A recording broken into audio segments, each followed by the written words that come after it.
Of Tripoli is usually from inside a government bus of a pro-government world. It's a world designed for our cameras.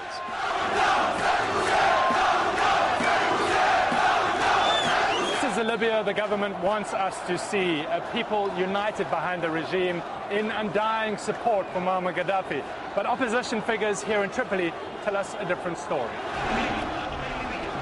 Because while some praise the image of the leader openly, others plot in secret to burn it, destroying the largest Gaddafi billboard in the capital in a brazen daylight attack. I tracked down the activist who did this. He calls himself Niz.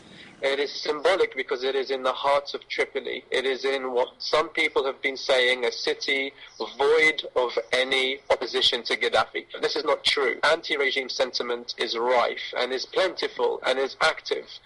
Some of the group members coming together. Niz is a leader of the Free Generation Movement, a group of activists in Tripoli working under extreme secrecy.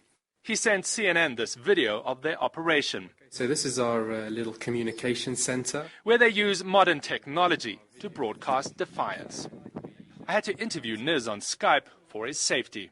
I think this is the time for such risk, you know. This is the time for such defiance. We're at a historic juncture in our lives now.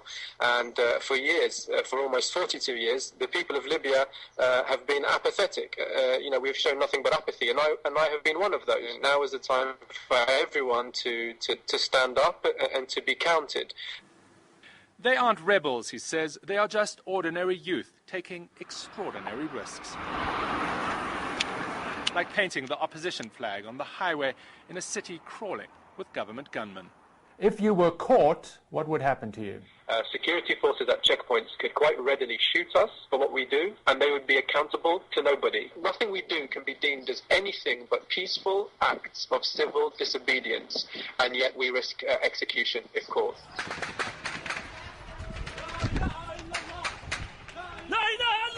The government has effectively dampened street protests by using brutal force.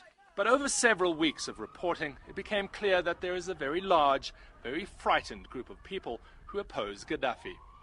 And Niz hopes to push them into action. This is history in the making. This is the kind of thing that people will be talking about long after I've gone. When the history of Libya's war is written, groups like the Free Generation Movement hope they will help write the defining chapters. Rest assured to all the people listening to this, all the people around Libya, or all the people around the world, that there is activity in Tripoli, and it's progressively increasing to what will inevitably be a 0 hour here, which will be the fall of the regime. A goal that many activists in Tripoli are striving for. David Mackenzie, CNN, Tripoli.